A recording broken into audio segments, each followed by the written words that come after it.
listening to Cosmic Cousins Soul-Centered Astrology. For grounding that ass from all the New Age sass. I am your host, Jeff Hinshaw. Season 6 of Cosmic Cousins is a bi-monthly astrology offering released every new and full moon, and it's dedicated to honoring the interconnectedness of our universal family through embodied health, self-discovery, and deeper learning.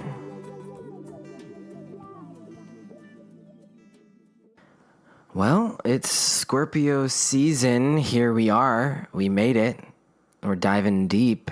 And I gotta say, every year I kind of feel this build up towards Scorpio season.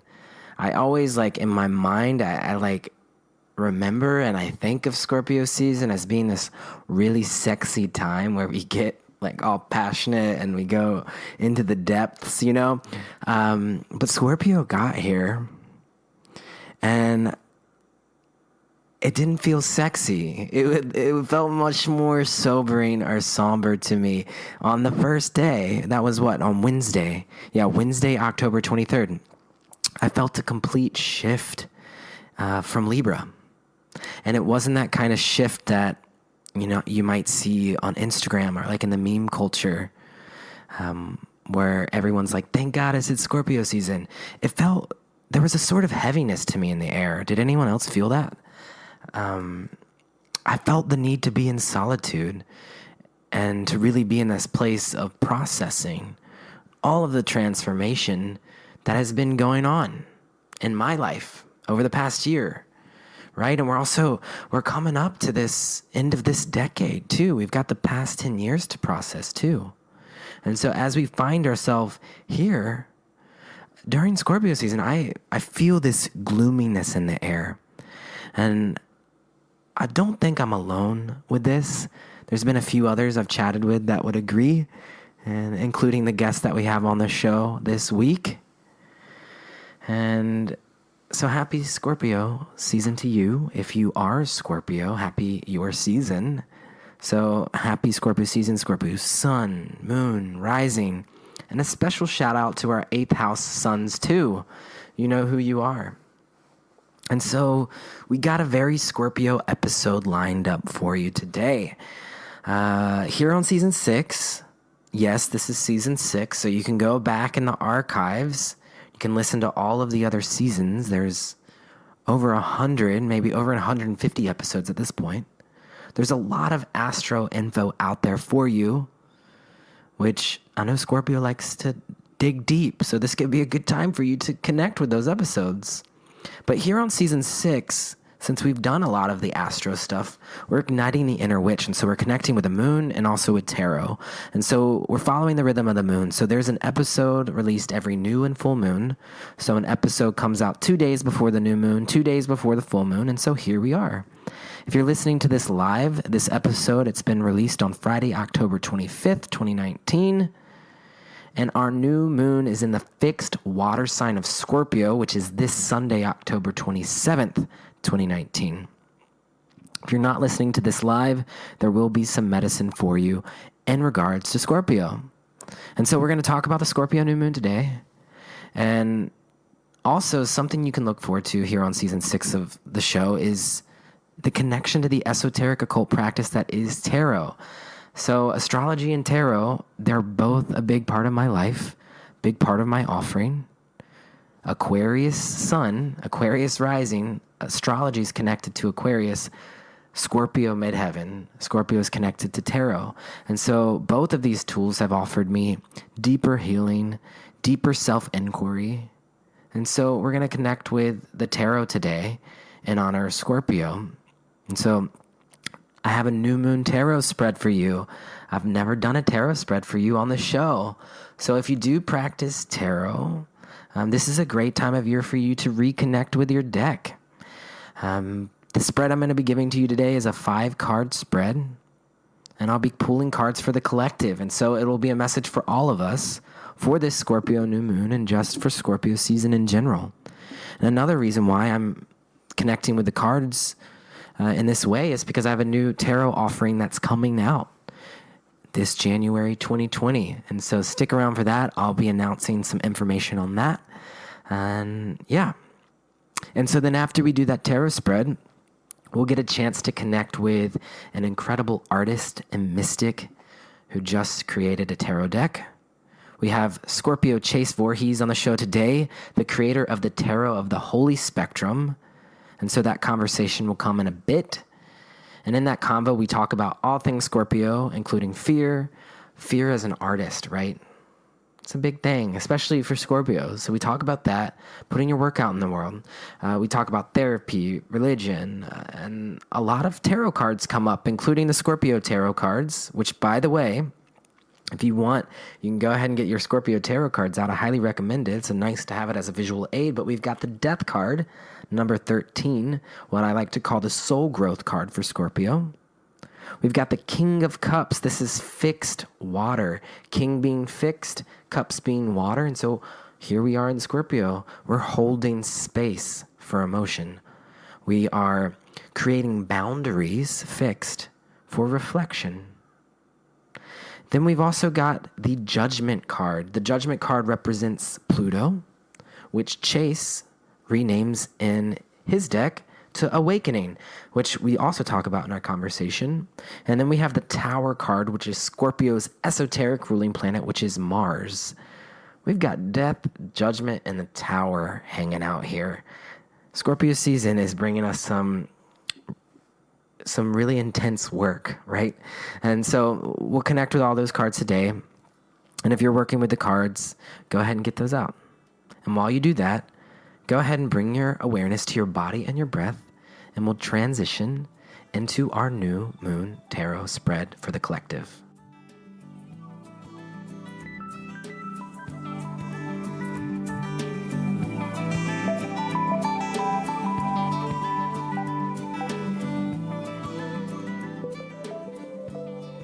The Scorpio new moon. I harness, I release, I transform. These are the three phrases I have for you for the Scorpio new moon. I harness, I release, I transform. And so you could fill in the blanks with those phrases and see what arises for you. I harness my power. I release the need to know. I transform my hurt into beauty. The Scorpio new moon this weekend, it's inviting us to harness our power.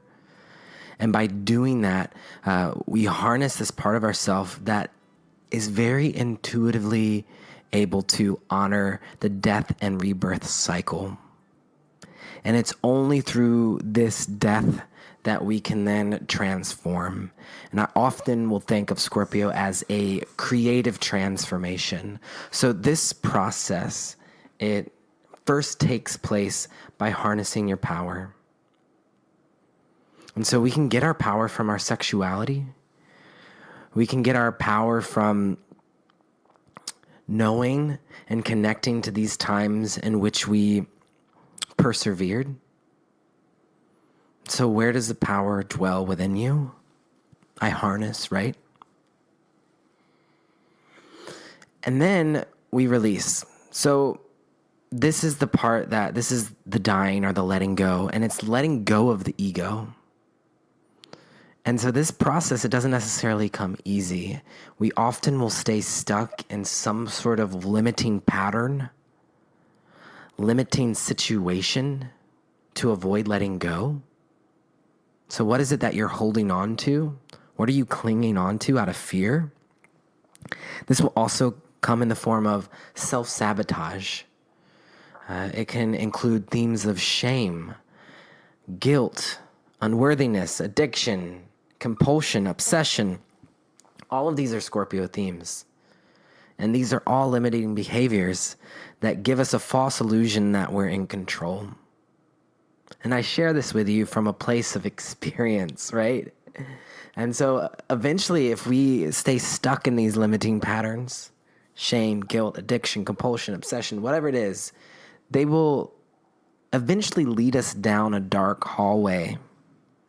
And at the end of that hallway is resentment, rage, depression, despair, petrified fear. All of these things are at the end of the hallway. So we get an opportunity to walk down this hallway during Scorpio season. And what we'll find is that if we have the bravery to open the doors at the end of the hallway, we'll get to step into these rooms where we interact with our deepest fears. And when I say fears, I'm saying these innate, primal human fears. This is the realm of Scorpio, fixed water, subconscious water. So these fears are often passed down to us from our ancestors. These fears are often connected to themes revolving around money, sex, death. So what is this bringing up for you? How are any of these themes connected to you? And the thing is, Scorpio is like, this is subconscious, so you might actually not be aware of it. But as I am communicating this to you, what is it bringing up for you? And can you allow that to arise? In order to set ourselves free from our limiting patterns, we must become conscious of these learned patternings. And this often comes in the form of psychological healing. This is why psychotherapy is connected to Scorpio, because we're shining a light to the subconscious world. This is why occult and esoteric practices like tarot are connected to Scorpio. Scorpio rules over Tantra, it rules over shamanism, shamanic practices. All of these things allow us to tap into Scorpio. Detective work, right? Anything that's uncovering the hidden truths. So any practice that helps us shine a conscious light towards the subconscious realm is Scorpio. The higher vibration of Scorpio is these practices that are doing it with the intent of healing and transformation. So we know that we can use these practices in a way that are manipulative, but this is not the soul-centered invitation of Scorpio. So we're also checking in with that right now. We're doing this with the intent of bringing healing to ourselves and to create a ripple effect of healing in the lives of those around us. So with our newfound knowledge from these practices, right, we then obtain the tools we need to face our limiting beliefs and fears. And so we do this in a way that is compassionate and with sharp discernment. So this is the intention of us here with this Scorpio New Moon spread. So it's a 5-card spread. I sent it out in the newsletter. If you're not a part of the newsletter, you can sign up for that. There's a link in the bio, in the show notes. I'm also posting it on the Instagram for the show. So this is a 5-card spread, and it looks like a stairwell. I'm just now realizing this now, but card 1 is in the top left, and then card 2 goes down like a stair, 3, 4, 5. It's almost like we're taking the stairs down into the basement. I didn't make that connection before. But this is for death, rebirth, and creative transformation. So card 1 is, what limiting beliefs am I letting go of? So if you would like, you could do this spread for yourself. I'm tuning into the collective right now. So again, card 1, what limiting beliefs am I letting go of? And so what we pulled here is the 9 of Wands. What we see when we look at the 9 of Wands is someone who looks terrified, is holding on to a wand tightly, and there's 8 wands behind him, almost like they're positioned like a fence. And then wrapped around his head, or her head, their head, is a bandage, almost like they've been bruised. The Knight of Wands, right? And so this card is really speaking to us right now. The limiting beliefs that we're letting go of is the belief that we're not good enough. So 9s are holding the vibration of the Hermit card, which is the major arcana card, that's 9. And Wands is about creative expression, passion, action in the world. And so this is taking action alone. This is taking us into the realm of the solar plexus in which it's both deficient and excessive. So here there is a sense of shame around self-worth. There's also a sense of excess, which is showing the need to put ourselves out in the world in a way that is proving who we are, whether that is connected to an authority figure, because we've got Pluto, the ruling planet for Scorpio, in Capricorn right now, and it has been in Capricorn for some time. That means this Scorpio season might be bringing up some deeper psychological things with dad, with father, with patriarchy, with your career, your public appearance, your offering in the world, your long-term planning, your finances. Scorpio is very connected to finances. And then with this Pluto in Capricorn, it's going to bring that up too. And so 9 of Wands, if we're talking about fears, what fears are we letting go of? This is connected again. We were saying limiting beliefs, right? So what limiting beliefs am I letting go of? The fear of not being good enough, but as connected to money. What limiting beliefs do you have with money and not being good enough? What limiting beliefs do you have in relationship to sex and not being good enough? What limiting beliefs do you have in relationship to death? And what I mean by death is the letting go of the old you so the new you can emerge. So it feels like a lot of beliefs and thoughts that are connected to past trauma and hurt. But now the propensity to also propel yourself forward from a fight or flight response. And so we're letting go of limiting beliefs that are connected here. So let's pull the next card and see what comes up. I feel like I have more to say, but I think that they'll start playing off of each other. And so card 2, how might I face my fears with compassion? How might I face my fears with compassion? And so here we have the Ace of Swords. It is the hand of spirit holding a sword that's pointing straight up towards the sky. It's got a crown on it with laurel coming off of it. It's a clear sky, and there's a mountainscape. And I'm using Pamela Coleman Smith's version of the Rider-Waite, the Smith Centennial, in case you're wondering. That's usually the deck that I use. And so here, how might I face my fears with compassion? Interesting, we've got this sword, and so it's quite fierce, actually. Fierce compassion that is connected to a higher truth. Tuning into your higher self this time. The image that I'm seeing now is us going into the underworld with a sword and not necessarily using the sword. This sword is perhaps a mantra and a connection to a higher, more uniting truth, to a birthright. And knowing that you hold the power to go into the underworld and slay any monsters, any demons, anything that's not supporting you. But the Ace of Swords doesn't necessarily have to use the sword because it's coming with the intention of love. It's coming with the intention of purity, of light. So how might I face my fears with compassion is asking you to step into your power, to remind yourself of the higher truths that you know. And so astrology is a great tool for that. So I think I'd like to share a soul-centered Scorpio trait with you. So last year when we were doing Queen of the Zodiac, by the way, our Queen of Scorpio is Georgia O'Keeffe, I conceptualized 5 soul-centered Scorpio traits, and so these might help guide us. Here with the Ace of Swords. So sharp discernment without judgment offers spiritual guidance and existential insight. So this is a time of having sharp discernment without judgment. So this means not judging yourself.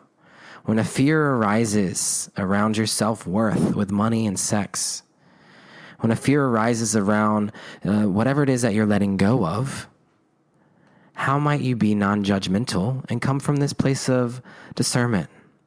You have the spiritual tools that you need in order to move through this. So the phrase for Scorpio, the esoteric phrase, which by the way, Heidi Rose Robbins, if you don't know her, check out her work. She just released a podcast episode that introduces us to Scorpio season. She does it at the beginning of every month with Helen Fondler. And the two of them just create some dialogue around the new season. And so Heidi introduced me to the esoteric phrases. And the esoteric phrase for Scorpio is warrior am I, and from the battle I emerge triumphant. So there is this fierce energy here. And we've been building up to it. This part of the Scorpio in the journey is like we're ready to rectify the soul. We're ready to transform. We have been building up to this moment. So card 3 for us. How does tarot play a role in this process? What limiting beliefs am I letting go of? How might I face my fears with compassion? And what role does tarot play in this process? Okay, and so we pulled the Knight of Cups. The Knight of Cups is showing himself to us here. And what role does tarot play? And so this is a very healing energy. The Knight of Cups, it delivers kinship, nostalgia, connection. It offers us an emotional approach to action. Cups, emotion, action, Knight. And so this is saying, take the initiative in your healing journey. This holds a powerful force to cleanse past hurt, heal complicated relationships. So he is inviting us into this empowered space where we learn to harness our watery, emotional, psychic energy so that we can move forward, so that we can bring healing. So there is this forward motion. Tarot is playing a role for us where it's asking us to really, sit with our deck, to create an emotional connection with our deck. What I'm hearing right now is it's so important for you to just hold your deck and meditate with it before you just draw a card. This is a very soft energy. The Knight of Cups, right? It's the pony with the limp wrist. It's not moving fast. So be really gentle. Take your deck with you to water if you're going to be using the tarot. Take your deck with you to a sacred place, light a candle, whatever it is. Connect with the elements, slow down. Tune in before you even pull a card, because you might already hold that. And if you aren't moving through a dark time right now, Knight of Cups is also inviting you to share your gifts with other people. And so this is a great time to offer tarot readings for other people, as the veil is quite thin this time of year. Card 4. What space is being created in my life? What space is being created in all of our life right now? As we're learning to let go of these limiting beliefs, as we're facing our fears with compassion. So we got the 8 of Pentacles reversed. The 8 of Pentacles shows a hardworking person at a bench, and they're etching a star into a coin. And there's 8 coins. 6 of them are hanging up on a tree, one's on the ground, and then the other one's on the bench, in which he's taking a hammer and carving the star into the coin. The 8 of Pentacles. What space is being created in my life? So this is a time for us to really fine-tune our details. There's space being created for us to work, but it's showing up in reverse. So for some of us, this might be coming up as, are we overworking? Scorpio season, Scorpio energy can be quite intense and passionate. I actually, on my walk today, I found a quote, which was really interesting. And it was on a black piece of paper. And the quote said, anything worth doing is worth overdoing. I was like, dang, that's pretty Scorpio. Anything worth doing is worth overdoing. And it was a quote from Mick Jagger. And I was like, if Mick Jagger's a Scorpio, I'm just going to die right here. I Googled it. Mick Jagger's not a Scorpio. Mick Jagger is a Leo. But still, we've got that fixed modality. Fixed is obsessed with something, is overdoing something in their element. So Leo is overdoing their creative passions. Scorpio is overdoing their emotional transformations. Aquarius is overdoing their cosmic intellect. their thoughts, their downloads, their innovation. Taurus is overdoing their work, their connection to the physical realm. These are the 4 fixed signs. So get to know them. If you are a fixed sign, it means Scorpio season is either opposing or squaring your energy. And so you're coming up to this moment of resistance in a lower form, but breakthrough in a higher form.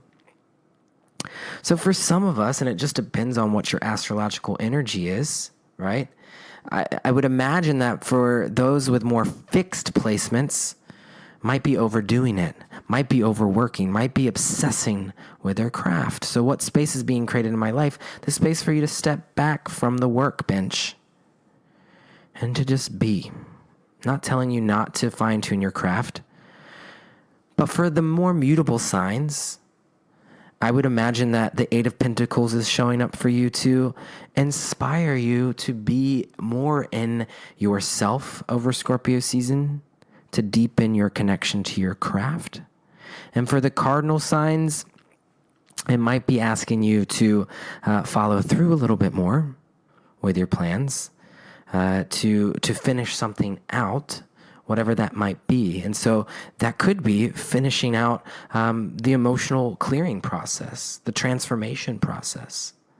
So the space that's being created in our life is the 8 of Pentacles. And so it is a deep devotion to and love for our craft. But since it is showing up in reversed, there could be a tendency to be overdoing it, or on the other hand, a tendency to not be giving it the amount of attention it needs. And so utilize your own intuition to feel into that for you. And then this takes us to our final card. We're at the bottom of the stairwell here. What creative transformation awaits for us in Scorpio season? We got the King of Cups. And the thing is with tarot is you just can't make this up, because this is the Scorpio card. King of Cups is fixed water. And so this is becoming the master of our emotion. The King of Cups shows himself in times where we are, when I look at this card, so I'll just describe it to you so you can feel into it. It's a very stoic figure wearing this beautiful blue gown with a beautiful green cape, and has a necklace on with a fish attached to the necklace. And then in the background, we see a fish jumping up in the air, which is a symbol of plenitude. And then we see in the background a ship, which is a symbol of commerce. And so again, the question that we're reflecting on is, what creative transformation awaits? This is taking me back to Pluto and Capricorn too. Jupiter will be entering Capricorn the beginning of December. Right around the corner, we are all feeling a return on our investments.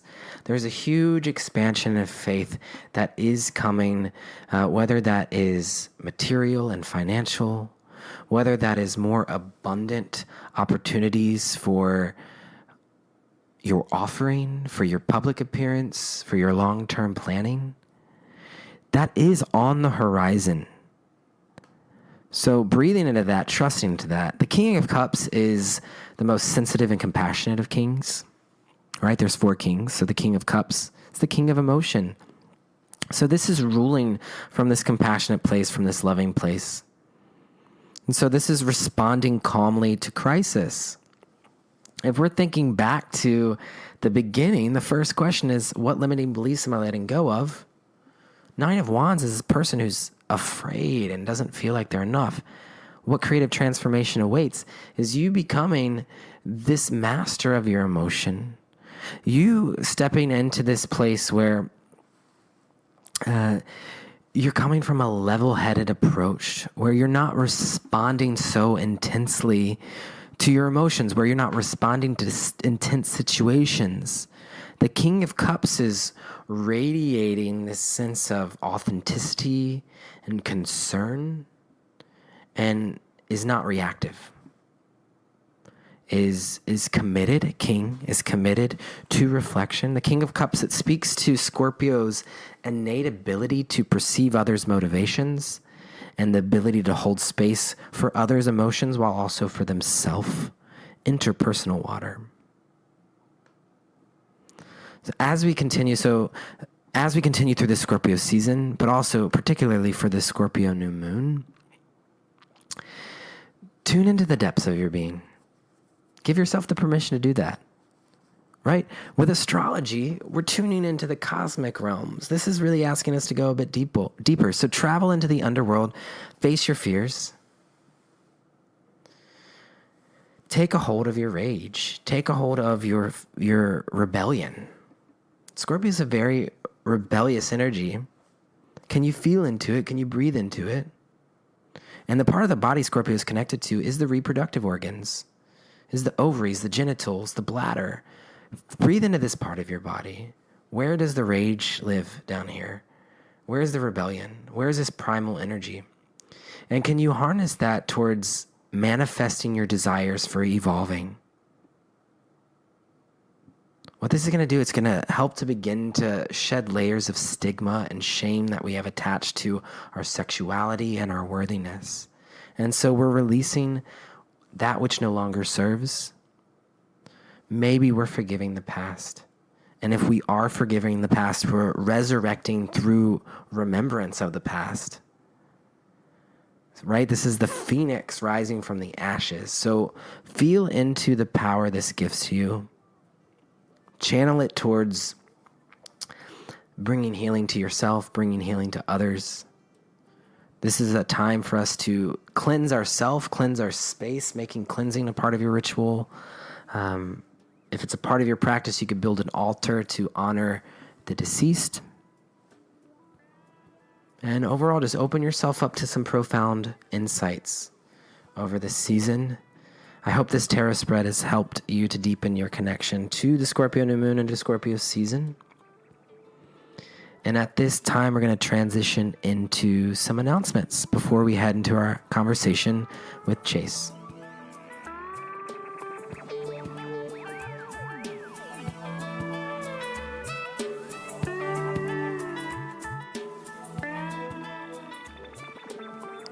Thank you always for tuning into the show. If you listen to the show regularly, you can make a monthly contribution at patreon.com/cosmiccousins. There's a link in the show notes. Also, if you would like support on your astrology journey, I offer 90-minute MP3 recordings. You can find out that information at astrologycousins.com. And the main announcement that I have for you this week, it's been kind of a build-up. I've been posting some teaser posts about it on the Instagram. So I think this one requires its own special intro music. And so I'll drop that right here.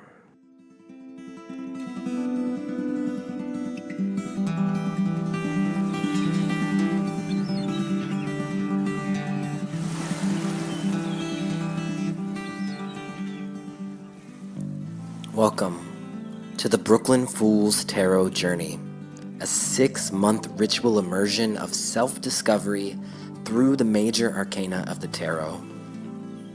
I am your guide, Jeff Hinshaw.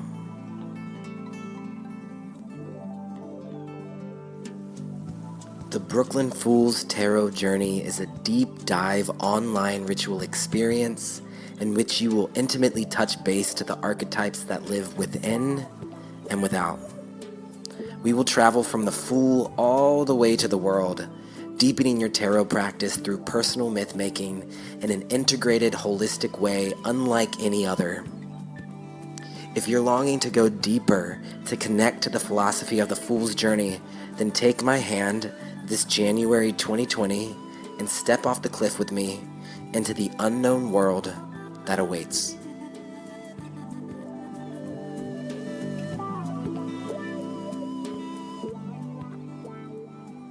And so many of you probably know already my connection to the Brooklyn Fool's Tarot Journey, but this has been a 6-month offering that I've had for the past 5 years, and so this will be my 6th year leading it, and there's some major upgrades in store. This is going to be a completely online class in which you receive podcast episodes every week. It's going to be through a online program with Teachable. I share about all of these details on the website. So right now you can go to brooklynfools.com and it will show you Brooklyn Fools 2020 coming soon, and it will show you all of the dates of each of the gatherings, and there will be some more information for you, but it is not open for enrollment yet. So open enrollment will not be until the Sagittarius new moon, which will be a month from now. So you have some time. You have Mercury retrograde, which, by the way, Mercury goes retrograde on Halloween.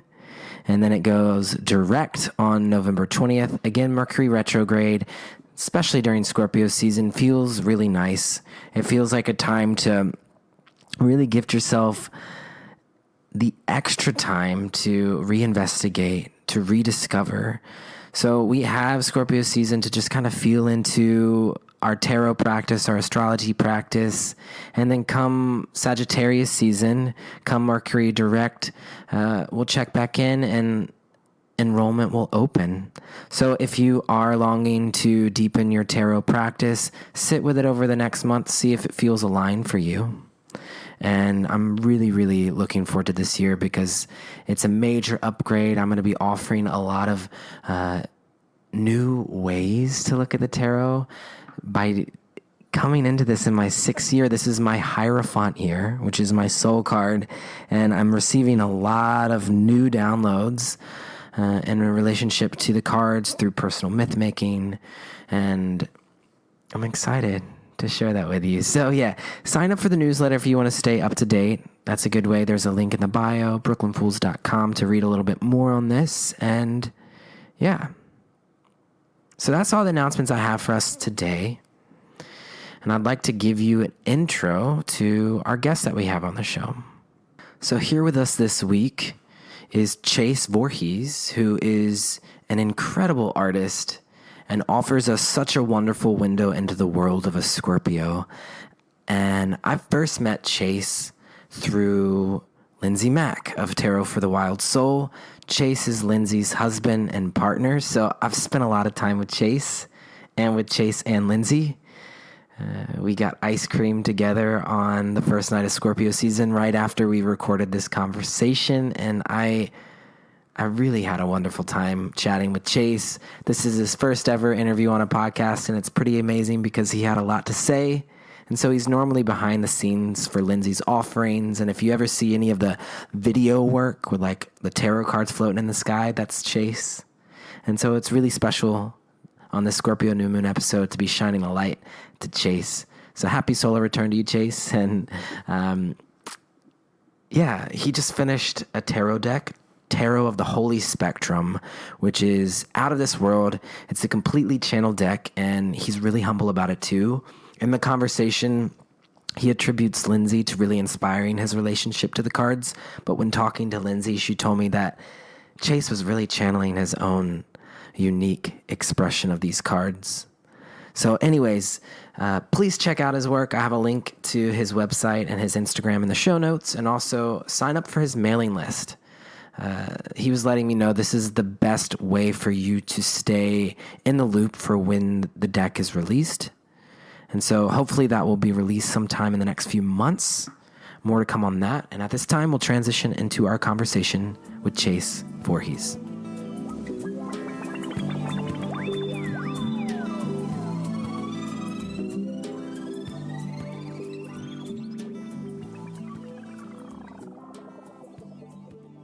So today on the show, I'm sitting down with the incredibly talented Scorpio, the creator of the Tarot of the Holy Spectrum, Chase Voorhees. Hi. Hey.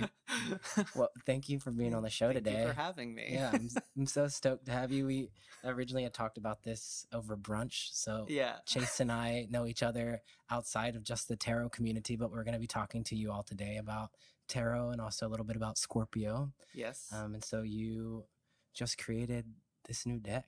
Yes. I just finished principal artwork for it. It's still in the process of going back and forth with the printer, and I'm actually in the process of completing the guidebook right now. But sooner or later it will be out. I have a Wow. lot of people asking me about it Uh-huh. when it will be out, but I'm shooting for by the end of the year, or a little before the end of the year. And by the end of the year, like as in 2019? Correct. Oh, cool. Yeah, hopefully. Well, you're coming up on your Jupiter return, Yeah. and your Jupiter's in Capricorn. Did you know that? No, I didn't. Okay, so we're going to get into your chart today. We're getting a little ahead, so we're going to talk about your deck. But I think for starters, it would be nice for your origin story. So, Okay. when did tarot first become a part of your life? Well, full disclosure, I'm married to Lindsay Mack. Right. And that was a huge influence of being married to her, is how tarot basically got in my life. I didn't really have any experience with it before then. But yeah, so Lindsay has always been doing tarot. I've been married to her. Honestly, this project was kind of, probably a smaller part of it was a way for me to kind of understand the cards even better.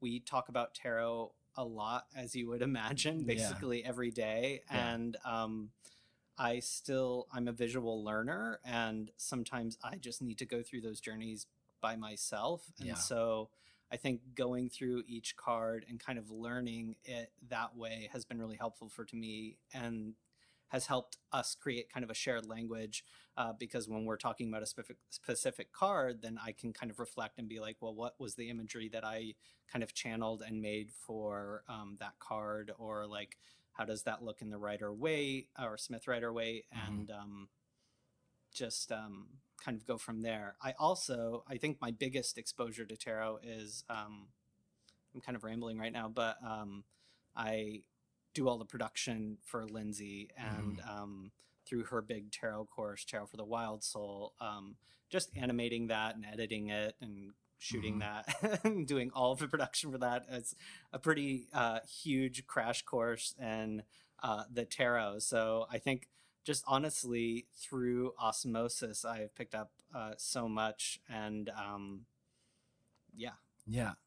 Cool. So what I'm hearing from you is that having that opportunity to like sit back and create art allows you to reflect on the archetypes so that you create a more intimate relationship with the Correct. cards. Yeah, because it's like I can read interpretations, I can listen to interpretations, I can, process interpretations, but until I actually kind of go through it myself and am actually kind of processing it in a meditative way, Yeah. it really just helps me kind of learn. And so I think that was really crucial, just in my growth in tarot, is just kind of going through this whole process. Now, I think through the process of making this deck, when it initially started, if you mind if I like kind of veer off into a tangent, is great. like I started now. Okay, so a little bit more backstory is I'm a 3D animator. Yeah. And the way I got into 3D animation was actually, this is all very Scorpio. Now that I think about it, is I was doing paintings and illustration work just on my own, outside of my separate work career, which I can go into more later if you want to.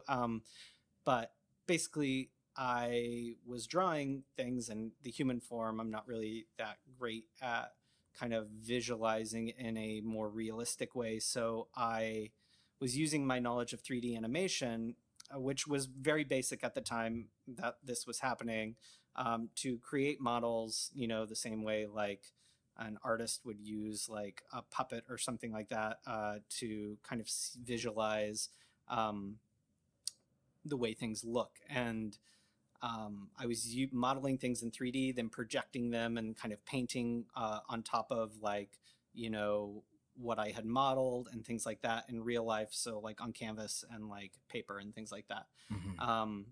But then I kind of started thinking, well, how can I cut out the middleman and just do, instead of, painting and doing physical things that cost a lot of money and kind of are a little bit limiting because of, you know, studio space and like the fact that my studio doesn't have a air conditioner, so it was like 110 degrees when I was painting and things like that. And Oh, God. so I then wanted to kind of figure out a way to take this illustration and use kind of the 3D design in that way and grow and create that. So then I started um, visualizing animations and making animations that were kind of mimicking or looking like they were hand drawn. Um, and so I kind of developed a process and a technique in which to do that. And then further developed that down the line. And then kind of got a little off track. I'm always kind of, when I'm doing artwork, I'm always trying to challenge myself, and I'm always trying to either come up with a new technique in which I will try something new or a new look. Yeah. But I also have a tendency to want to establish kind of themes, thematic like techniques throughout my work. So like one thing I always kind of do in my work is like if there's a spirit or a ghost figure, they're always represented with dotted lines. Yes. That's also reflected in my deck. That's just something that was established a long time ago, and I Like before creating the deck. way before creating the cool. deck in my artwork that like dotted lines means spirit, and so that's just something that carries over. So not that I established that, you know, I think that's been represented that way before, but I don't want to like take credit for that, but it is something that I always continually go back to, a certain type of look, a certain type of feel. Now there was this, basically I was coming up with a new technique to kind of use this method to create a more like an older looking style of this kind of like retro comic book kind of look. And I started experimenting with that. The first thing I did was a version of Two of Swords, because I was kind of like at that time I was like, I don't know what I want to make, but like maybe I can like use tarot and like kind of use that as inspiration. So that was more like based on the Smith Rider-Waite interpretation. So someone blindfolded, holding two swords under the moon and like with water behind them. And I basically made that version of the card. That's not the version that's in the deck. And I was like, wow, this really feels good. And then I went on and I did Eight of Swords, which is in the deck, that version. So that's really interesting, your draw to the sword suit. Oh yeah. As a Scorpio, maybe I will say, the sword suit, me being drawn to do that first is also very Scorpio. Going back further in the history of my individual artwork, I kind of started doing, when I started doing animation and things like that, I did that because I was having a lot of trouble working and collaborating with other people. And so I wanted a medium in which I could be solely responsible for everything. So like if I wanted to make a movie, if I had this idea come through me, I wanted to animate a music video or something, like this visualization, I don't need anyone on the outside to help. I can just sit down in a room, do it all by myself, and like so you're giving us, in a lot of what you're saying, just to reflect back, so you're giving us a lot of the modality with the elementation. So fixed water is Scorpio, right? So there is, like you were talking about, like there's a lot of like systems and what I'm hearing you say, a lot of focus, like intent focus on what you're doing to create a container for the transformation. So you were also talking about how your artwork has gone through different transformations throughout. And so it's cool to hear that reflected back, which is different than Pisces, right? Which is mutable water. So it's not as focused. It's more adaptable and changeable. It's, I would say my focus is almost an issue sometimes, if that makes sense. What do you mean? Can you elaborate on that? Because like you get obsessed maybe? I do I get really obsessed, and it's like, in fact, I talk about this in therapy a lot, where like I will get so focused on a specific thing that like I'll start at 8 a.m. and then I won't want to stop until like, you know, late into the night, and I'll forget to eat, and I'll forget to do kind of, anything. And then I'll like look up at the clock and it'll be like 5 p.m. and I'll be like, wait, I haven't even eaten breakfast yet. And Yeah. like, what happened to Right. all the hours? Because I'm just like focused on making this thing. And basically, the only thing that stops me now is like my cat will stop me from working. Yeah. So having a pet is really good for Scorpio, Yeah, right? he will. And I'm like, Yeah. I'm resonating with what you're saying, because Yeah. Aquarius is also a fixed sign. It's fixed air. And so mine's less of the reflective art, but more of the in the mind, the For thoughts, sure. like the Yeah, yeah. podcast, the astrology downloads, all of that. So I really feel there's like, for me, when I'm like talking to the other fixed signs, I'm like, they Yeah. get it. They like Yeah, get exactly. focused. They can get obsessed with things. Like Yeah. sometimes I can even forget to eat or something. So Oh, yeah. like reminding myself of those things. Very, intense. So I'm interested in your relationship to therapy too, because you already mentioned therapy. There's a few things that you're mentioning, but Scorpio is connected to therapy. It's one of the things that it rules over. Anything that is exploring the subconscious realm and bringing it into a conscious awareness, Scorpio rules over. So do you find that therapy has really helped you with maybe some of the lower forms of Scorpio, like obsession, or what is your connection to this practice? It's really helped me with, I would say what are lower forms of Scorpio, in the sense of, for a very long time, it's like I wouldn't have been able to do this interview because it was very hard for me to kind of even talk to anyone, if that makes any sense. I'm very like, communication is a huge kind of issue for me, of like, I just want to keep everything inside. And like, that's just kind of like what therapy has helped with, even just like talking about, even when you go in for a week and like you don't have a lot to say, it's helpful because it's just like helpful to keep kind of expressing, because if I get too far out of it, I will just kind of retreat almost into my own emotions, if that makes any sense. It's very hard to,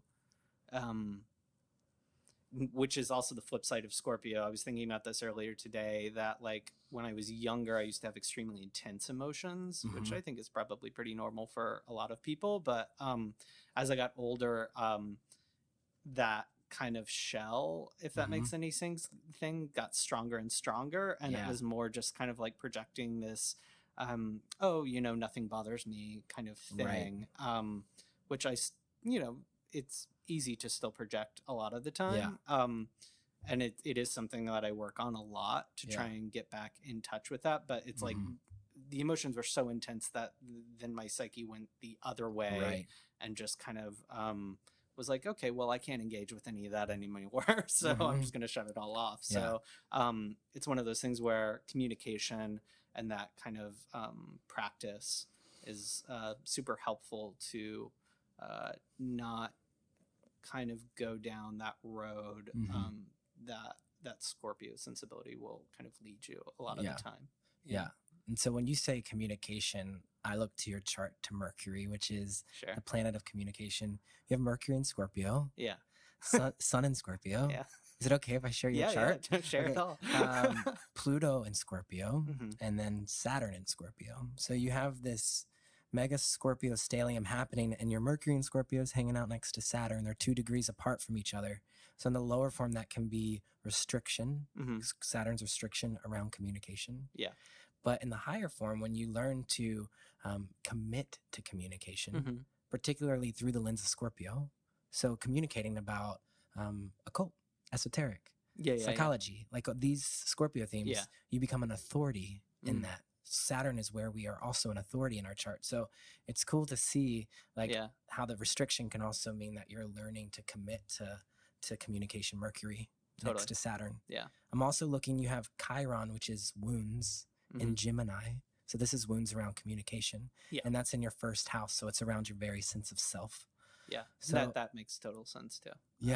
So as we go through the rest of our conversation, if I hear anything that feels like your chart, I'll just bring it totally. That's awesome. To the table, so to speak.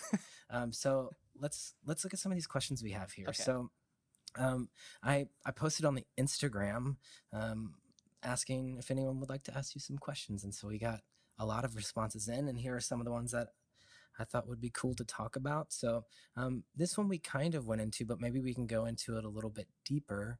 Noel the Vibologist asks, please ask us about his creative process for the deck and if it differed from other ventures. Okay, so creative process for the deck. It was kind of like a process of the way the deck started, and I can kind of continue where I was talking, picking up at Eight of Swords. So I started with the sword suit, and I did, I think, about 6 or 7 of those cards, and I did a couple majors in this style, and then I kind of stopped. Okay. They were kind of just like experiments, and like I was just kind of, I didn't have plans to make a full deck really. Yeah. And yeah, and then I think several months passed. I kind of got stuck at 5 of Swords and 7 of Swords, and I kind of couldn't visualize them. Yeah. I got there was some mental block there, and like so let's talk about the 5 of Swords then. Yeah, because I remember, and I'm gonna pull up your cards here because I remember looking at the 5 of Swords and feeling like it was your own unique depiction of the card. So can you recall, like, do you have a memory of what 5 of Swords looks like? I had many conversations about the card with Lindsay, just kind of like going over and over. I had, there were several cards throughout the deck that gave me a lot of trouble of just like, they either didn't make sense to me or I couldn't visualize them. They were too kind of abstract concept wise to like get a visualization that really satisfied me in a way. Yeah. And yeah, familiar with that one. Yeah. So I had kind of conversations, and the sentiment that came up over that was, talking more about the loss than actually the person with the swords.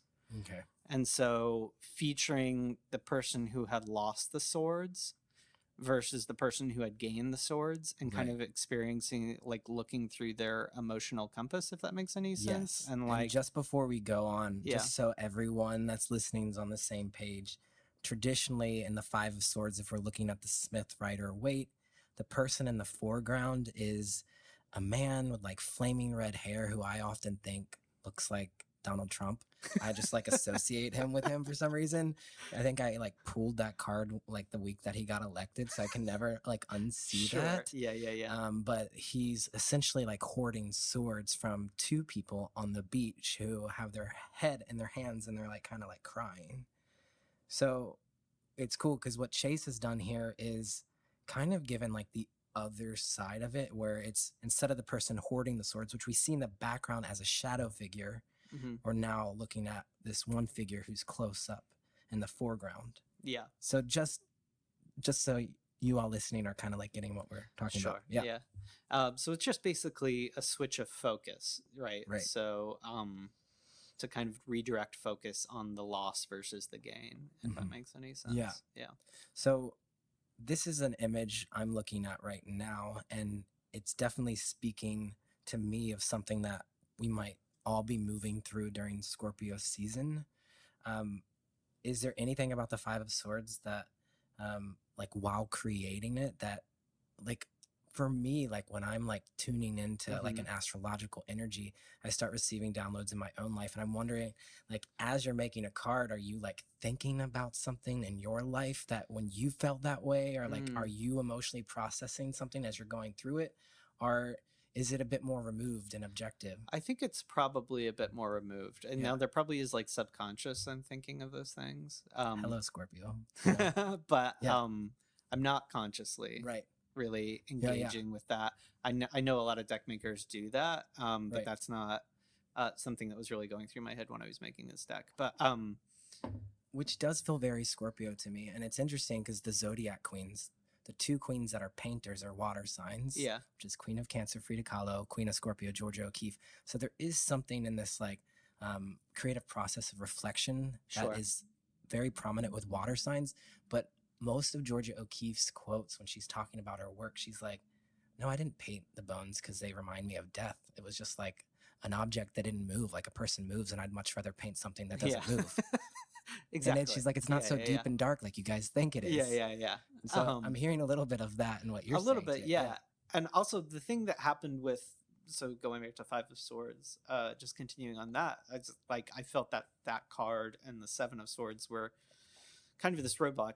Okay, so I skipped over a big part, but basically, I want to go back. Yeah. So put a pin in that. Sorry, you're sitting with an air sign, and I'm like, I'll go back and say somewhere in between that whole process, I started making the swords just kind of as a visual experiment. Then I had this kind of like, I just was talking to Lindsay one morning, and I had this kind of download that was, well, I'm always looking for ways to restrict myself in my art, I guess, to like create problems that I have to work around. And so something happened where I was like, oh, well, I should do all of the minors. Each suit should progress in a color spectrum. And I should have to be married to that color spectrum.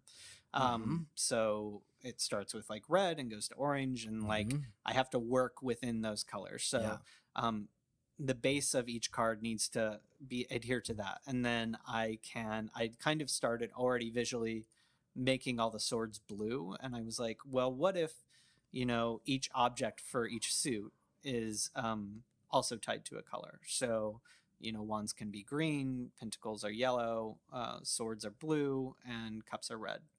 So where did you come up with those colors? Because some of them, like, cups being red is interesting, because when I look at the cups being red, I'm like, oh shit, now we're talking about blood. Exactly. Yeah. And so I think that is all open for interpretation. It was kind of like, again, I intuitively just kind of started with the swords as blue, and that was just an interesting visual color for me for just kind of like when I was making that original suit. And then I felt pretty strongly with this whole project that as I progressed through it, because there's a want to go back and change things and adjust things when like I kind of figure out the style a little more and like get a little bit more married to certain stylistic aspects as I progress. It was very important for me to not go back and change that, because I want fixed water. Yeah, I want the deck to actually, even if it's not to anyone else, tell the story to myself of how I made it, so I can start in the swords and be like, well, here was this visual style I was using for the swords. And then how did it grow from there to where I ended? And I think the last card I did was Temperance, I think. That was the last card. I believe so. The entire deck that you did. I believe so. Wow. Yeah.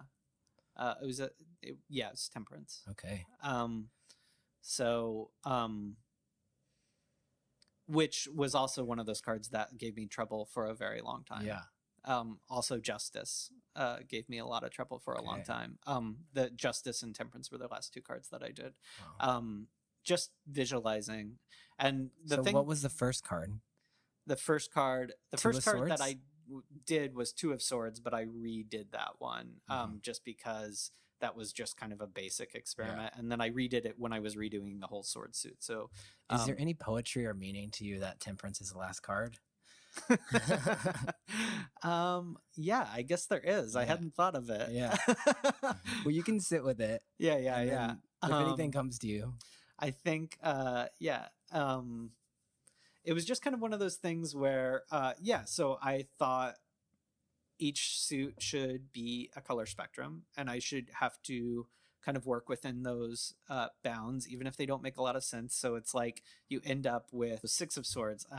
The water is like yellow and green, which I kind of just worked with, but well, it makes it feel like the colors to me. Yeah. From my own perspective, everyone's going to have their own unique experience of this deck, and I can't wait for you all to see it, because it is it will take you into other places. So for me, when I look at the color scheme, it feels like very like almost like dystopia a little bit, like it feels dreamy is not the right word. It almost feels more, it's more, there's an intensity to it. It like heightens the emotions for me when I look at them. Yeah. And I almost hear that in what you're saying is like, you're like, I wanted to stick to this color scheme so that I proved it to myself that I could do it. Or like, I heard Exactly. something Yeah. like that. Yeah, it's a challenge. And there were definitely cards like, again, Temperance was one that I did several different versions of, and I just couldn't get it to work with the color that it needed to be. It needed because so I had the minors, going back to explain the whole color scheme, is the minors go from 1 to 10, and they're a color spectrum. The court cards are all monochromatic with their items. So pentacles are all just yellow. So when you lay all the cards out together, does it make a spectrum of color then? It does in a way. I mean, each minor line is a spectrum from 1 to 10, a full spectrum, and then the court cards are their own thing: yellow, green, red, and blue. They're all monochromatic towards their suit. The majors are all black and white within one signifier color that go through the whole 21 cards. That is also a spectrum, but it's spread out over a longer distance. And sometimes in those cards, it's mostly black and white, and there's only one little thing that is that color. So like the only one that goes against that is the High Priestess, and that one doesn't feature she's any she's all white. Yeah. She's epic. Thanks. Yeah. That one is all white, and instead of having black lines, there's just no lines, except for on the pomegranate there's black lines. I do have to say that, but Okay, so some of all the images that we're talking about, we will have available for you to view so that you can look at this deck. I also want to read the Scorpio esoteric phrase. Okay.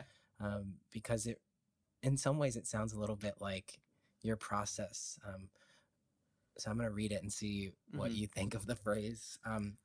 Warrior am I, and from the battle I emerged triumphant. Yes. Yeah. So there is a certain intensity to everything for sure. So when you like sit down to make a card, do you go in with a focused intention of like, okay, today is my like temperance day and I'm going to go in, or do you have like a few cards that you're working on at one time? Usually I would tune in. At my peak, I think I was able to do 3 in a day. But those are ones that I had very clear ideas of what I wanted. So if I was working on cards that I had very clear visual idea for, then it was a little bit quicker than on the ones that I had to kind of interpret a little bit more. But I would start out each day and be like, okay, so what am I doing today? I'm doing, 2 of Cups or whatever. And then kind of tune in about that and like see what that meant to me. So basically, I to go back to the sword suit and explain that a little bit more, just in the process. The sword suit, if you look at it, the imagery is pretty similar to the Smith Rider Waite, at least on certain cards. And that's because that was where I began, right?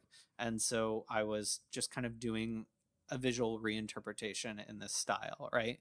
And then when it gets to cards like 3 of Swords, this is pretty vastly different.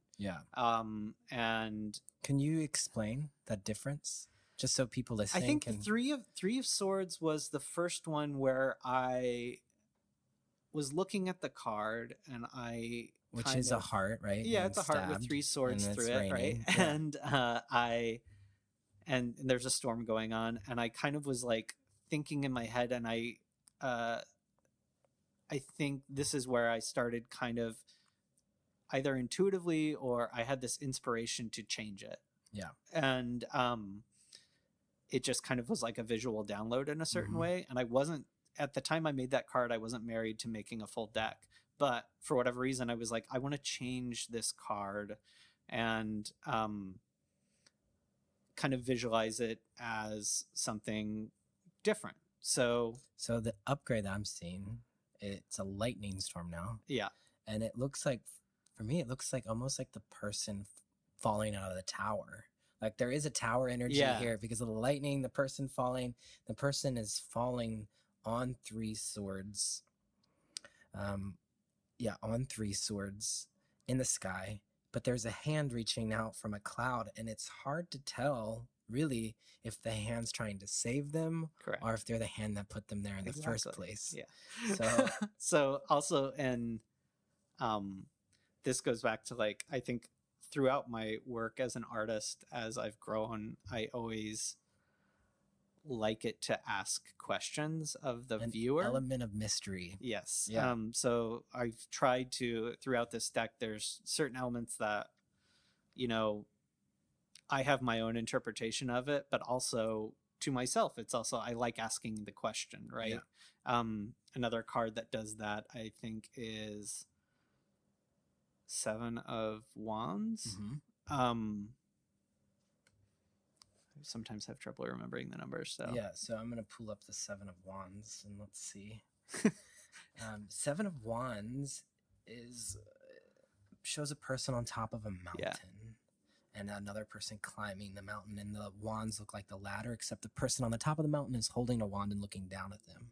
So for me, the question is, are they helping this person up? Or are they about to smash the person's face in? Exactly. Yeah. So that's, again, I wanted to ask that question in the card. And so that's kind of up to whoever's viewing it, what they want to put on it. So, and that questioning, like if you're giving a reading for someone using this deck, or if you're a reading for yourself, that questioning in essence is a Scorpio activity, because you're asking your subconscious to give you the answer. Exactly. So there takes a little bit of trusting in your own gut, which I think is something that Scorpio is working with.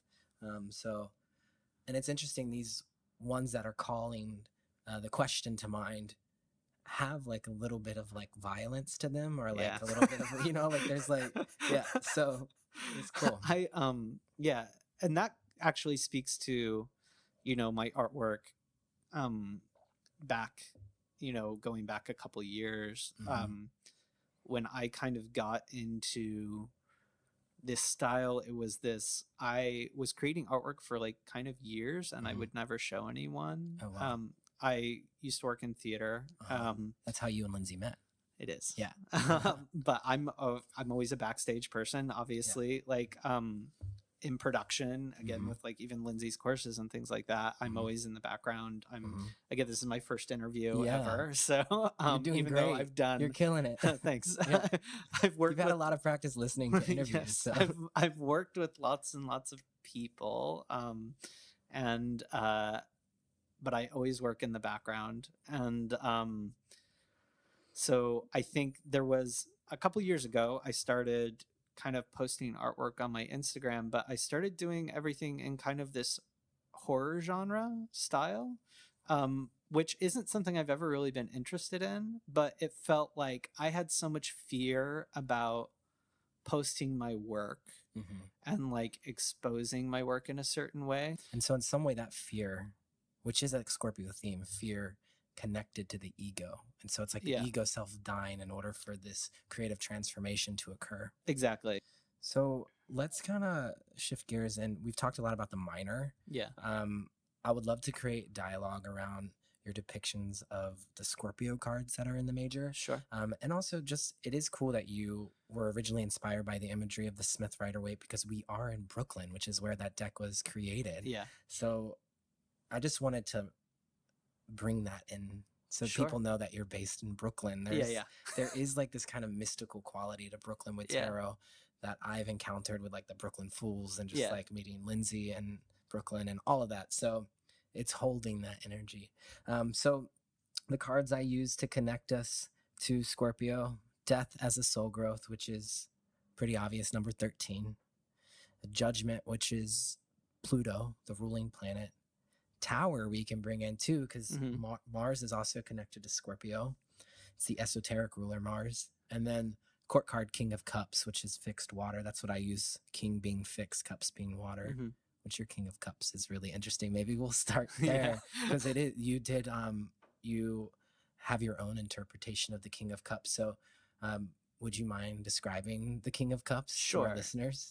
So the King of Cups is a king, and he or she, I guess, is sitting in a throne of sorts that's still pretty low to the ground, but is taking a sip, drinking from his or her own cup, and then they are pouring into someone else's cup that's kneeling at the throne. So this is interesting, because normally the court cards will just have that figure. So it's like bringing in almost like a hierophant energy, or like even like a devil energy, because it has this person attached to them. Sure. And this is all, again, informed by Lindsay Mack and her interpretations, because that's kind of all the exposure I've had, honestly, through tarot. So what's something that you might have learned from her about I think, the King of Cups? Yeah, the original inspiration was kind of someone who has enough to take care of themselves, but is also willing to then give to other people. So this king is, drinking from their own cup while at the same time providing for other people. And if you look, there's also empty cups all over the ground. So not only is that one cup been filled, but many cups have been filled. And so how might this card connect you to Scorpio? How might that card connect me to Scorpio? And does it? I mean, it doesn't have to, but I think definitely making sure that I think I don't do that great of a job at this, but making sure that I would be better off if I made sure my cup was full before I started giving to others. If that makes any sense. I'm very quick to give to others before my cup is full, but that's also something that leads me down kind of a path of destruction a lot of times. So when I look at this, and I'm thinking about you as a Scorpio, as a King of Cups, I'm seeing the king like drinking out of this chalice, and it almost feels like medicinal, or it almost feels like it almost even feels like a drug or something that he's drinking to me. That I feel like whatever he's drinking is going to bring him some sort of healing or take him on a journey. Sure. And so what you're doing with this deck, your ability to go in and navigate these creative realms to channel an image, you're then offering that journey to someone else to go along with you. Exactly. So that's what I see when I look at it, which I feel that with the Scorpios in my life, is that the things that they have navigated, they're able to hold space for that, for you to navigate the same scary realms. The fear that you've faced to create this deck and to put your art out in the world is now creating a ripple effect to inspire other people to do that as well. Exactly. And there was a lot of fear. If you want me to go into that, it's like I kind of struggle with kind of depression a lot. And so I think there have been times in making this deck that I've been like, even in the past like 2 weeks, where I've been like, I just want to forget this ever happened, and I'll just like ghost on it and it'll just cease to exist. I won't do that, I promise, but there is that like feeling where my brain tells me to do that, of like, this is way too much exposure. People are going to hate it or something like that. And like so what do you do when those kind of thoughts start arising? I think it is, there's a certain element of it that I'm used to them, so I just ignore them. You're like, oh, hey, you again. Yeah, exactly. It's something new. But I think it's just staying grounded in that, and like just seeing the project through to the end is super important to me. So I think Yeah. that always wins out at the end Mhm. of the day. Yeah. So this is really cool when I'm looking at the majors all together now. Yeah. Is that it appears to me that Yeah. kind of like maybe it's the whole major, Yeah, it is. but I start noticing around like the hanged one uh-huh. that it's the same Yeah. character. There's like a protagonist happening Correct. here. Yeah. So this is cool because it really allows you to feel into how this is actually a journey that we Uh-huh. go on as the individual. Exactly. So could you tell us a little bit about this protagonist and like why you chose this protagonist to have like bangs and longer hair? And, like, did you like play around with different characters? Or? I actually didn't. It just kind of intuitively again happened. It was, I had made, I think, like 2 or 3 major cards that were pretty ambiguous. I'd done a version of the hero font that I wasn't super in love with, and like I around the time I made the Fool card, which is actually the only card in the deck that has the complete spectrum in it, in the sense of the infinity loop. Yes. So it's kind of separate from the intense color regulations of You the all rest have of the to deck. see the full card. Like the majors are very cosmic. They all kind of have like a star scene. Yeah. So that basically once I did the Fool, I basically heard to, I don't know, I'm saying basically so many times, but heard to take the Fool on the actual journey, because I think at that time I had done the Devil, and I had done the Hermit, and then I did the Fool, and I thought, well, I really want to take this character through all the archetypes, Yeah. and I really want to just see how that goes from there. So I had started with the Fool, and I had started with this character, not knowing that it would then continue, but then kind of deciding after I made that card that we should see what happens after they take the leap. You know, I'm seeing a lot of astrology influences in here. Like the Emperor, there's a ram in the background, which is Aries. We've got the Lovers, which is a really beautiful interpretation. It looks like someone up against a mirror, and if it's not a mirror, they're like placing their hand up against the shadow side of themselves, which is Gemini soul growth right there. And you know, there's the Wheel of Fortune has the 4 elements on it. So that feels very astrologically congruent too. And when I'm looking at this, and so we're following the journey of the Hierophant. Oh my gosh, it's got like 2 spirit figures whispering in the ear, and the spirit figures are upside down. There's just so much in this deck that is kind of blowing my mind. And the one that really I think is really, really cool is the Moon, which shows our full protagonist. Should I wait? Or does it? You can continue through. It shows the full protagonist. The sirens are going off, so you guys better listen up. And then they're in a boat, and there's 3 docks, and then I'm assuming that they felt like to me like spirit guides, but it's 3 different animals. And they are spirits. Yeah. If you look closely enough. So I couldn't tell because that's cool. I didn't make the connection with the dotted line. Yeah. But why these 3 animals? It's like whatever you choose one of the 3 animals, it looks like there's 3 docks, and you choose one of the animals and it takes you down a different path.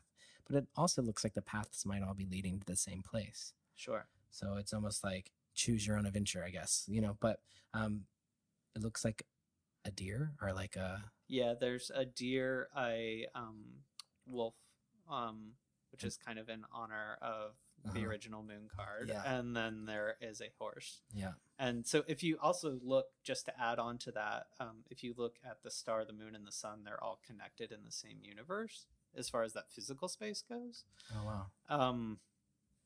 So the moon is more about kind of the waiting and like pausing before making the decision. Before, you know, you have many paths out in front of you. And so there in the boat and just kind of waiting to. My cat's telling me to stop talking. He always I gets know. upset around. Well, we're kind of 8 like p.m. getting close to the end of our time together too. So I don't want to stop. I know, me either.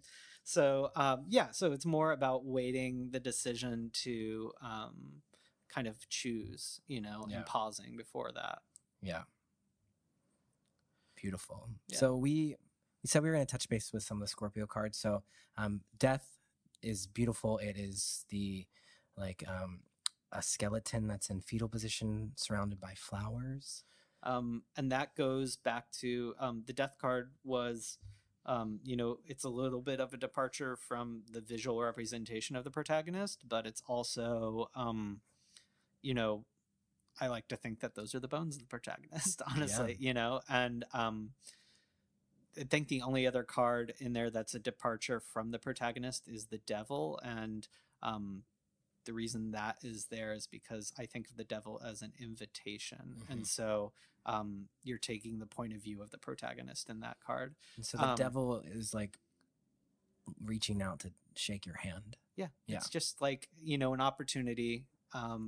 Maybe not a good opportunity, maybe a bad opportunity, maybe a good opportunity. You don't know. It's just that invitation into something else. Again, the mystery or the question. Exactly. So awakening is yes. Pluto. Yeah. And we see here a bunch of people like laying down in Shavasana, we could say. And they're all blindfolded except for our protagonist, who is sitting upright and is slowly taking the blindfold off. Yes. And this, to me, appears to be the one time in the journey that she makes eye contact with us. Yeah, I guess that is true. I hadn't honestly thought of that. Yeah. And so it's like kind of this, like, it felt very bold to me when I looked at it. I was like, oh, you looking at me? Exactly. Yeah. And I think it's just the kind of waking up to the journey and seeing what the journey has brought. So why awakening and not judgment? I think for myself, and this goes back to kind of my upbringing, I didn't want to involve religion a lot in the deck. And so, or at least formalized religion in that way, so I tried to kind of avoid that. And that was just kind of my own, Yeah. Well, it's a cool word to think about in context with Pluto, because it is a generational planet, and Pluto is representing what we're transforming at this time and what we're also waking up to. And so right now Pluto's in Capricorn, and so there's a lot of awakenings around the patriarchy and government. And I think honestly, like, awakenings a little bit, I think there is kind of a place for judgment, I guess, but I think judgment to myself feels a little, I don't really like the feeling of what that is. So it definitely, like, for me, whenever I've given a reading or I'm teaching someone to read, whenever a judgment card comes out, that it's like immediate focus on the word instead of like what's actually happening in the image. Exactly. And it's more of like, I think, anyone who's familiar with Lindsay's work, I kind of share the same view that it's all about like evolution and things like that. And if you're truly evolving, it's more about awakening than it is about like facing some sort of a judgment in kind of way. If Absolutely. That makes any sense. So I kind of just don't like what that implies. So one more, because I didn't get to all the questions that people sent in. Cool. Yeah. But hey, hey, Ryan David. Writes in from Instagram and says, can you discuss the Chariot? It feels a powerful departure from traditional interpretations. The Chariot, again, is informed by Lindsay's work, and just want to give full credit there. And it's just kind of like the way Lindsay has always taught it, and to my experience, is that the Chariot is kind of, something that takes you into the next realm. It's a graduation. It's like a threshold of a kind. And so in this visualization, it's, this car that the protagonist is in doesn't have any wheels anymore.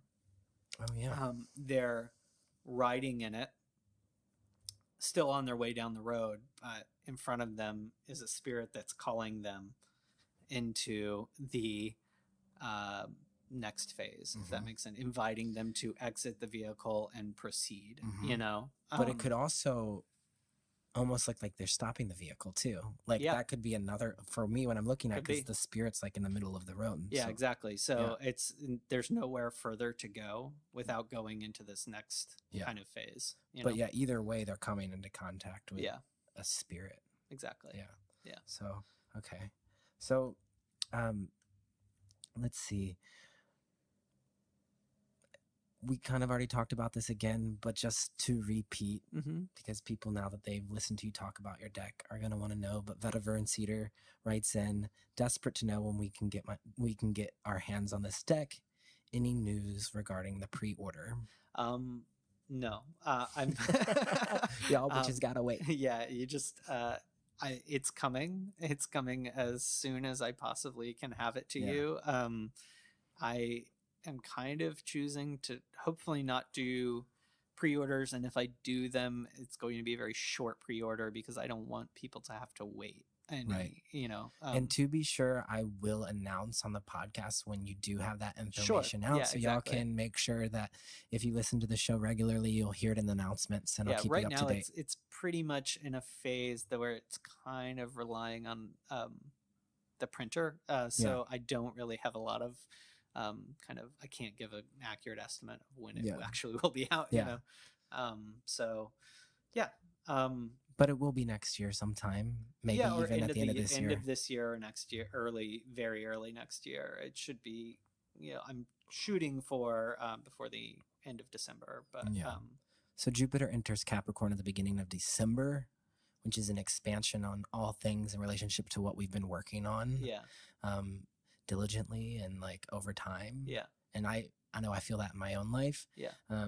With my book coming out at the beginning of Capricorn season. Congratulations. And thank you. You too.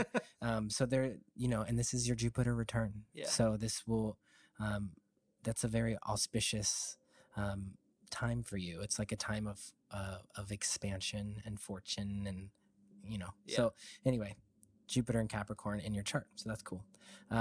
So if people want to find you, if they want to look at the deck, how can they stay in contact with you? You can go to my Instagram handle is Holy Spectrum Tarot, or at Holy Spectrum Tarot. And then the website, which I actually just redid, and it has a lot of new animations and things up on it, it's best viewed through a desktop, but you can look at it through mobile. Things like that. But I'm working on kind of building that out a little bit, but you can get to that through holyspectrum.com or tarotoftheholyspectrum.com. So you got both of those handles? Oh yeah, I do. Yeah. So the name Holy Spectrum, Tarot of the Holy Spectrum, I'm assuming came after you decided to make it a spectrum? Yeah, just because it was all, I was trying to come up with a name that would convey, because the major inspiration for the entire deck was just this kind of like strict adherence to color designation, and kind of like what visually grew out of that. So that's where the Spectrum title came from. And also, if you want to stay up to date and get the latest news on when the deck will be released and be the first to know, just be sure to sign up for the mailing list on the website. Nice. Yeah.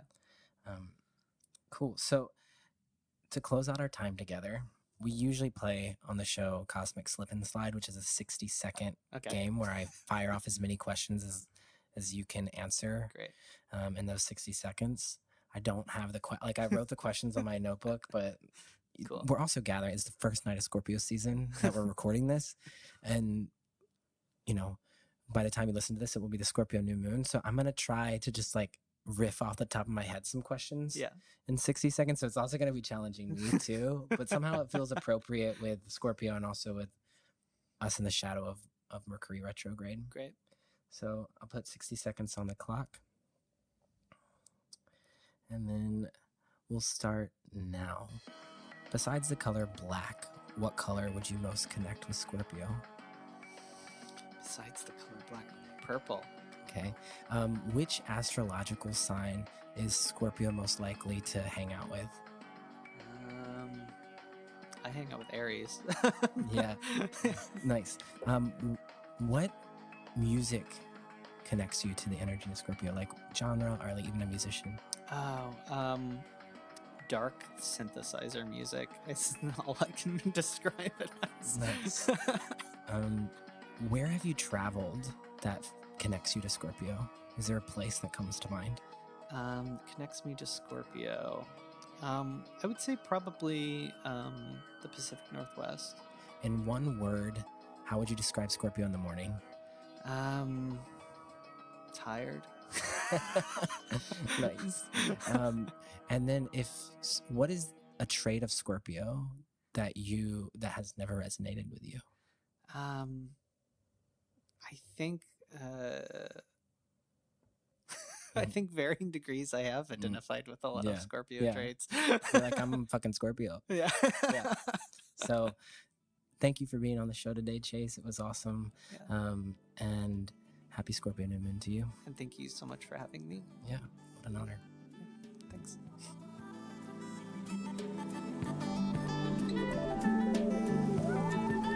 Thank you, Cosmic Cousins, as always, for tuning into the show.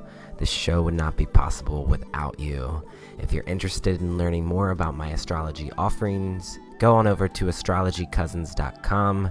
And if you're looking to dive deep into the tarot with me this January to June of 2020, go to brooklynfools.com and sign up for the newsletter to stay up to date on my tarot offerings.